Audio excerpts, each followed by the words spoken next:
Assalamualaikum warahmatullahi wabarakatuh. Salam sejahtera dan selamat siang buat semuanya. Oke, langsung saja. Ini adalah topik yang paling sering ditemui oleh dokter umum di tempat Anda bekerja.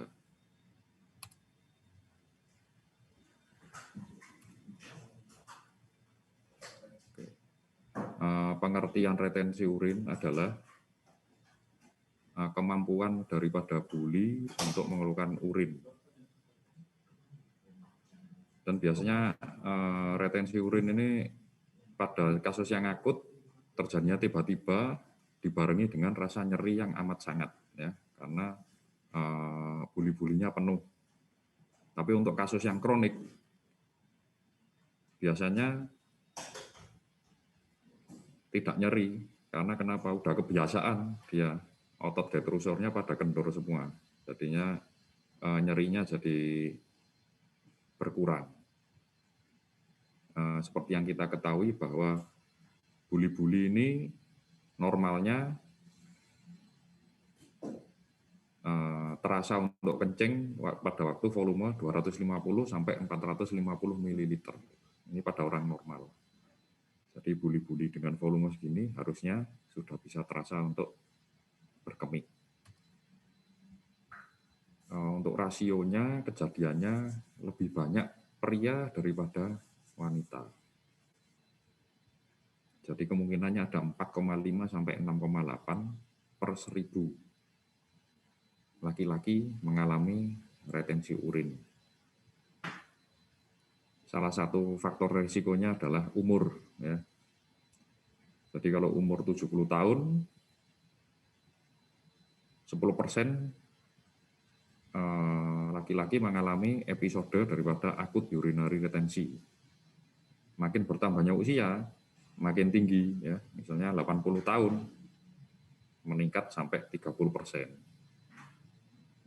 Kalau wanita lebih sedikit, jadi perbandingannya 7 wanita dari 7 wanita dari 100.000 populasi mengalami urinary retensi, ya. Sarang daripada wanita ini lebih jarang. Oke, ini ada fisiologi daripada berkemih. Jadi fisiologi berkemih itu ada dua, yaitu filling fase dan voiding fase. Filling fase adalah fase pengisian daripada buli-buli. Jadi proses pengisian buli-buli ini dipengaruhi oleh nervus, yaitu sympathetic nerve dan somatic nerve. Nah, untuk fase filling ini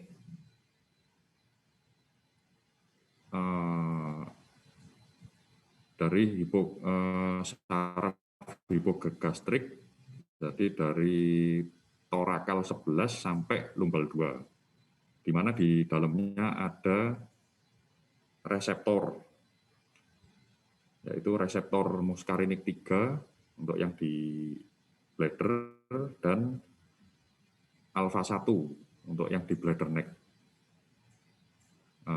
Proses ini harus sinkron. Jadi misalnya kalau buli-buli penuh, ya, buli-buli penuh, maka otot sphincter uretra internanya dia kontraksi. Nah, kalau buli penuh otomatis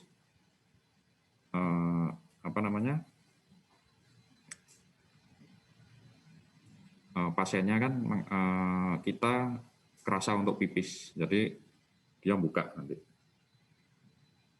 Lalu ada somatic nerve, ini untuk sphincter uretra eksterna. Jadi ini yang bisa kita kendalikan itu ini, ya. Jadi dari somatic nerve, dari pelvic nerve, sakral 2 sampai sakral 4 atau parasimpatis. Pudendal nerve atau somatic. Ini bisa kita kendalikan, ya. Kalau yang atas buli-buli dan sphincter uretra interna itu tidak bisa kita kendalikan. dia otomatis secara otonom. Oke, untuk fase voiding yaitu ada parasympathetic nerve, sympathetic nerve, dan somatic nerve. Di mana parasympathetic nerve ini memicu terjadinya kontraksi daripada otot-otot detrusor buli. Kalau untuk sympathetic nerve mengakibat kontraksi daripada otot detrusor dan relaksasi daripada otot uretra, sphincter uretra interna.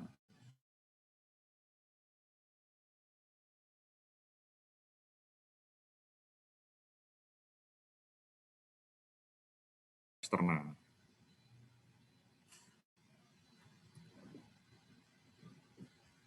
Nah, jadi etiologi daripada retensi urin ini ada banyak ya.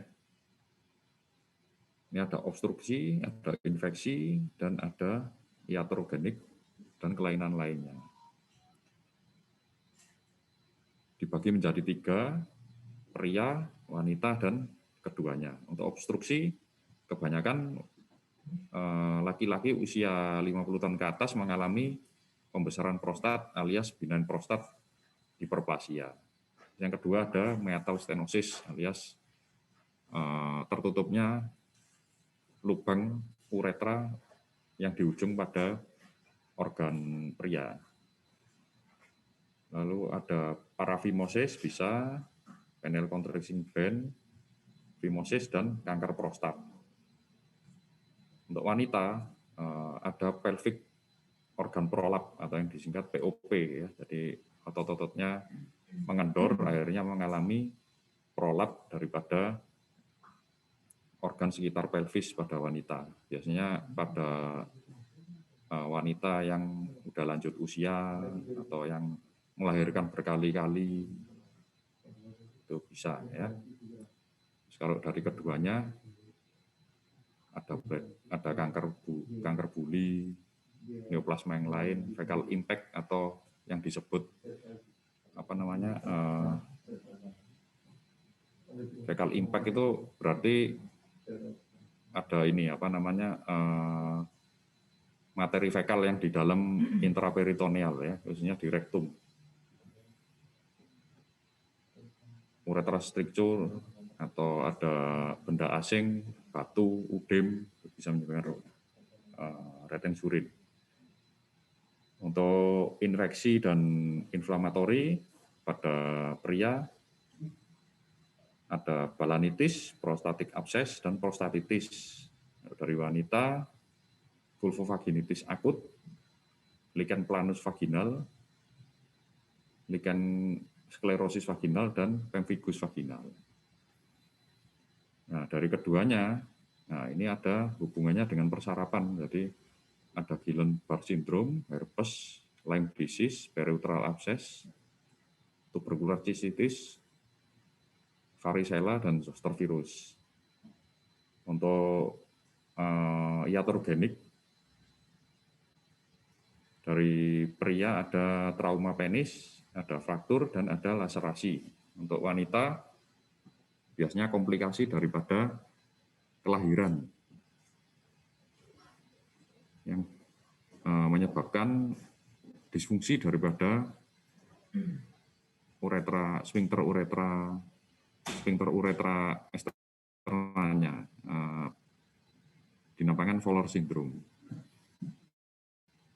Dari keduanya bisa jadi karena ada trauma uretra atau pelvic daripada fraktur pelvic waktu trauma, bisa jatuh, bisa impact daripada kecelakaan, tertabrak, terus ada post operative complication, dan ada faktor psikogenik juga. Oke, ini ada obat-obatan ya, jadi retensi urin bisa terjadi karena konsumsi daripada obat-obatan. Ini contohnya ada antiaritmia, antikolinergik, antidepresan, antihistamin, antihipertensi, anti-Parkinson, antipsikotik, hormonal agen, masker relaksan, terus ada alpha-adrenergic agent, contohnya ephedrine, pseudoephedrine. Jadi ini yang paling sering sebetulnya ini banyak didapatkan karena obat-obat ini kan dijual bebas ini yang alpha-adrenergic agent ini. Obat flu, isinya obat flu ini ya. Terus ada beta-adrenergic agent atau sympathomimetic dan miscellaneous seperti contohnya amfetamin dan karbamazepin. Oke, retensi urin juga banyak kasus yang dipengaruhi oleh sistem persarafan, ya. Bisa dari autonomik atau nervus perifer. Contohnya ada autonomic neuropati dari diabetes mellitus, Guillain-Barré syndrome, herpes zoster, Lyme disease, poliomyelitis, radical pelvic surgery, sacral agonis, spinal cord trauma, dan TEPS dorsalis. Nah, kalau dari brain atau otak ini bisa cerebrovascular disease, ya, stroke ini yang terbanyak, brain mass atau tumor otak, multiple sclerosis, hydrocephalus, Parkinson, Scheidegger syndrome. Kalau dari spinal cord bisa dari spina bifida, spinal cord trauma, spinal stenosis, dan lain-lain, ya.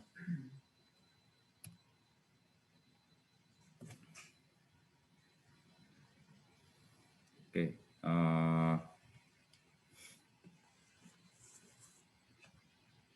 jadi retensi urin menurut lokasinya dibagi menjadi 3, yaitu vesika, posvesika, dan lainnya atau keduanya. Vesika ini bisa terjadi detrusor sphincter disinergi atau disingkat DSD, yaitu ketidakharmonisan fungsi saraf-saraf daripada otodetrusor, sphincter uretra interna, dan sphincter uretra eksterna. Karena pada waktu buli kontraksi, sphincter uretra interna itu harusnya membuka dan sphincter uretra eksterna itu menutup. Kalau dibalik, ya jadinya DSD, jadinya retensi. Begitu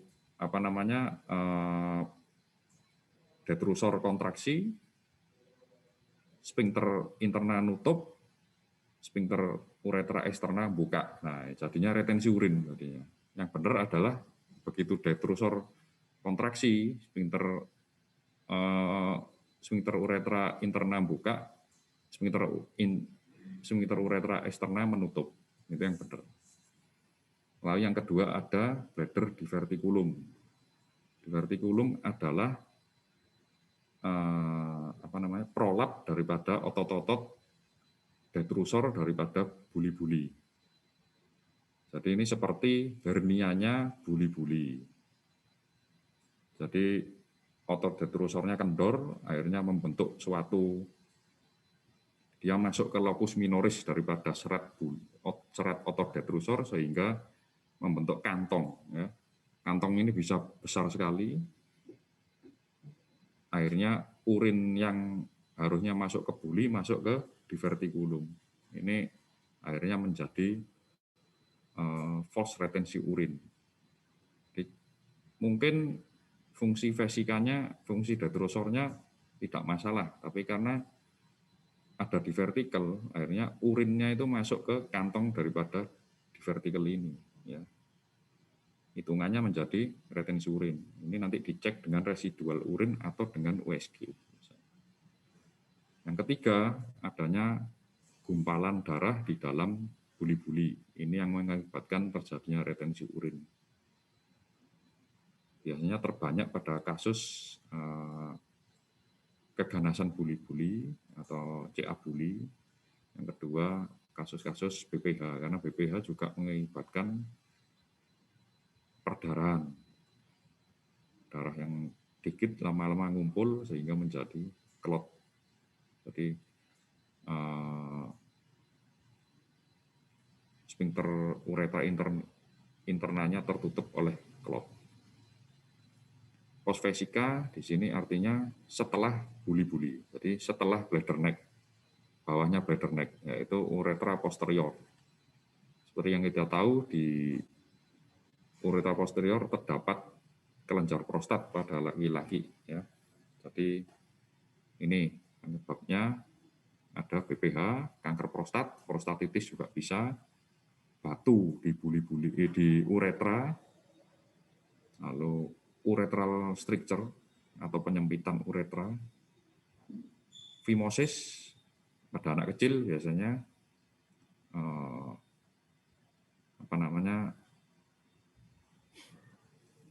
kulupnya itu terlalu sempit, ya, menutup ke muara uretra eksternal.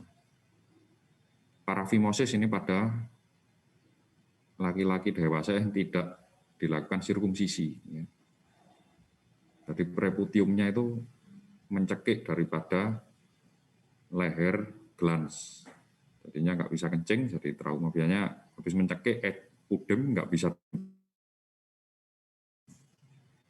Lalu ada trauma uretra, ya, uretranya hancur, pecah, rupture, akhirnya kencingnya tidak lewat di saluran yang seharusnya. Oke, ini yang lain-lain ada spinal cord injury, ya, ada trauma pada tulang belakang. Seperti yang kita ketahui bahwa torakal 2 sampai lumbal torakal 11 sampai lumbal 2 itu kan otot parasimpatis. Jadi itu yang kalau misalnya terjadi trauma maka akan terjadi gangguan berkemih, bahkan bisa retensi urin. Terus ada gineologi, masalah di ginekologi, ya, bisa pelvic organ prolapse.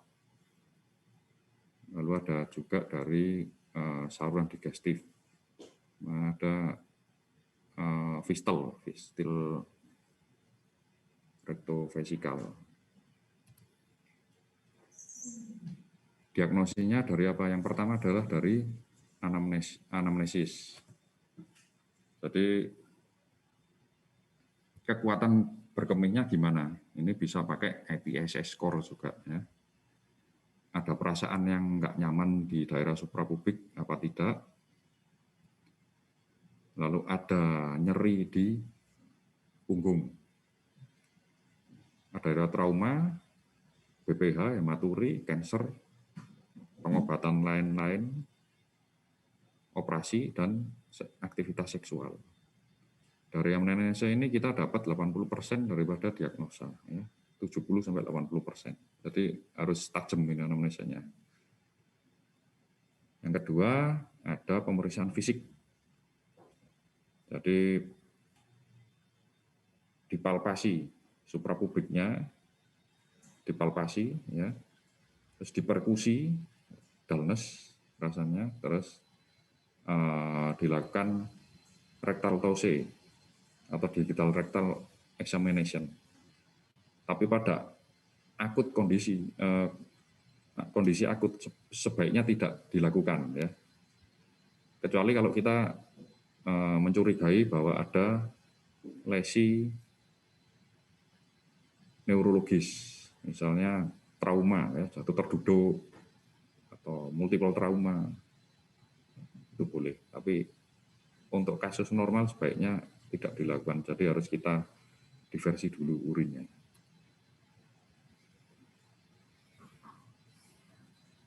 Nah, lalu kita bisa melakukan pemeriksaan penunjang yaitu dengan ultrasonografi.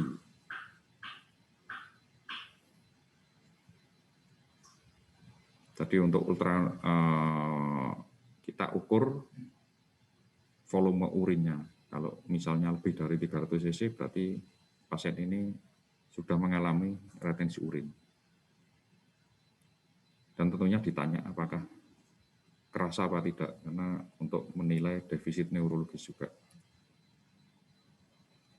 pain manajemennya adalah mengeluarkan urin, bisa dengan pasang kateter, kalau tidak bisa dipasang kateter atau ada kontraindikasi seperti struktur uretra dan ruptur uretra, kita harus melakukan diversi urin dari tempat lain, yaitu ada dua, suprapubic aspiration, ya, dengan jarum paling besar, suprapubic ini untuk sementara saja sebetulnya, untuk keadaan yang sangat mendadak. Terus yang harus diperhatikan adalah posisi jarum, yaitu 45 derajat. Yang ketiga bisa dilakukan dengan trocar open cystectomy. Ini memasukkan kateter, ya, kateter uretral yang masuk ke dalam buli. Ini harus pakai alat khusus namanya trocar, diversi urin.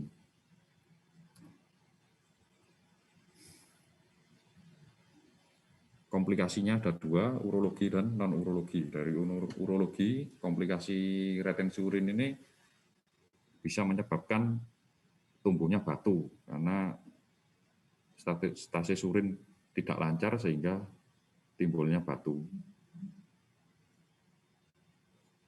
Yang dipicu oleh infeksi tentunya. Lalu ada trabekulasi di vertical, fistal, overflow incontinence. Akhirnya terjadi hidroureter dan hidronefrosis yang bisa menyebabkan akut kidney injury, bahkan sampai dengan fase chronic kidney disease, ya, artinya gagal ginjal. Kalau dari non-urologi bisa menyebabkan inguinal herniotomy, terus hemoroid, dan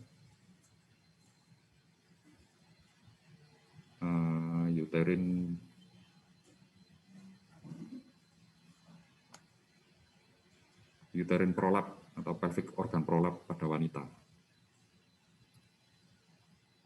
Oke, terima kasih. Sekian dari saya kembalikan ke moderator.